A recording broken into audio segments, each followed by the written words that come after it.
My last review video went really well and people seemed to really enjoy it.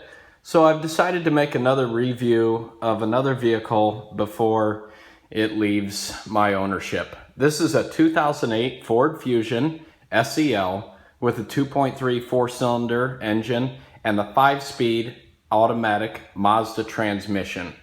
I haven't owned this vehicle since mile one, but I've known the guy who bought it with 20,000 miles on it for a while, and I've done all the work for him, etc. So I know the history of the vehicle and I know what all has been done to it, and I just wanted to give you a review of this vehicle and how it's held up for 150,000 miles. So I'll go over the repairs that I've done to this vehicle. One of the first things I did was both front wheel bearings. They didn't develop play, but they developed a growling noise. And unfortunately, these are the type of bearings that have to be pressed into place. They're not the type that you can just unbolt from the spindle and replace. They have to actually be pressed in and out. So while it is more labor intensive, the part is fairly cheap and the job itself wasn't really bad. Both front wheel bearings were replaced around the 100,000 mile mark. The next thing that happened was the check engine light came on for a thermostat.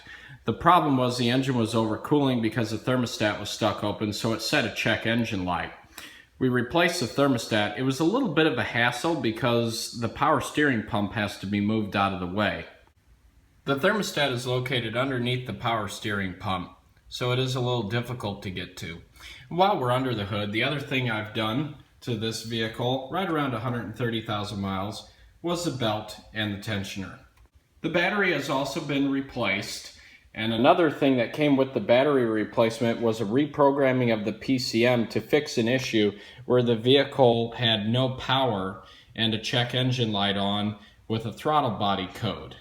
Reprogramming the PCM took care of the issue and we haven't had the problem since. At 100,000 miles, I did the valve cover gasket and all the spark plugs. Also around the 100,000 mile mark, I had a problem with water getting into the interior of the vehicle. What happened was the water from the AC evaporator was wicking back into the cab because the drain pipe was not extending far enough past the firewall. I have a video of that on YouTube that you can watch. And while putting the little extension onto the drain pipe wasn't a big deal, it was a hassle of having to take everything out of the inside of the vehicle as well as all the carpeting and dry it all out after it had become soaked with water. Another small issue I had was the sunroof drain lines got clogged, so I had to clean those out. I started to get a little dripping around the sunroof, and it was because of a clogged drain line. So I cleaned that out with some compressed air and that took care of that problem. Another problem that I haven't addressed because I don't use CDs is the CD changer. Every once in a while it malfunctions and it won't play or load discs, but it will at least eject them. I just use the auxiliary input with my phone. Like I said, I don't even use CDs anymore, so I haven't bothered to fix it. Another thing is the tires don't last too long on this vehicle. I can maybe get about 50,000 miles out of them, but they are very low profile tires. However, they wear very well and they grip the road perfectly. I have no complaints about the tires. All I wish is that they would last a little bit longer. Now moving on to some of the more recent repairs. I had the exhaust flex pipe go bad and start leaking, so I replaced that component. The vehicle developed a little vibration when I hit the brakes, so I replaced all 4 rotors. And that took care of the shutter problem when applying the brakes. I did have a caliper pin on the left rear brake caliper seize up, but I was able to break it loose and lubricate it and clean it up, and I didn't even have to replace the caliper. Last but not least, the wrench light came on the dash with a transmission shift solenoid code, and I did notice a little whine coming from the transmission fluid pump after the vehicle had been cold started. Both of those issues were fixed by changing the transmission fluid and replacing the transmission fluid filter, and the problem hasn't returned since. So there you have it, 150,000 miles worth of repairs on a 2008 Ford Fusion SEL with a 4-cylinder and the 5-speed Mazda automatic transmission. Would I recommend the car? Absolutely. I've been very happy with this car, even though I've only owned it for about 40,000 miles. It rides wonderfully.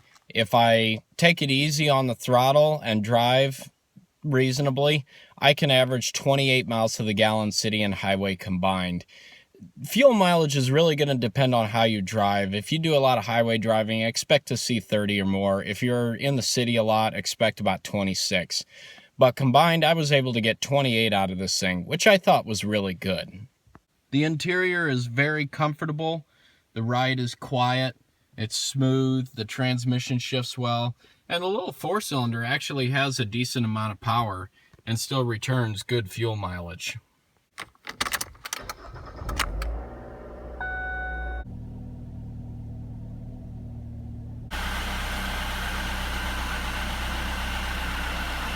The auto climate control is very nice. Just set your temperature where you want it, hit the auto button, and it's very accurate. The speakers on the SEL model are another thing that really impressed me. Excellent bass and very good treble clarity. I really have no complaint about the speaker system in this car. It's better than some new vehicles. The back is comfortable and spacious, and there's a lot of room in the trunk. Another one of the things I like is the auto-dimming rear view mirror. It's very handy at night. But on the flip side, one of the things I hate about this car the most is the low gearing. Whenever you go in the mountains and want to use engine braking, all you have is low as an option. There are no shifter pedals, there is no gear selector, so you cannot command the transmission to stay in a certain gear. So your engine is either screaming at 4,000 or 5,000 RPM between 20 and 30 miles per hour, or it eventually shifts into second around 40. I just really don't like the way that the low gearing works on this transmission. But other than that, that is really the only complaint I have about the car, is the low gearing. I really have no complaints about the vehicle other than that. This has been a great car. I really like it. I hate to see it go, but I know it's going into good hands and I know it will be taken care of. So hopefully you guys enjoyed the video, and if there are any of you considering a 2008 Ford Fusion, I hope this helped you make your decision. Have a great day.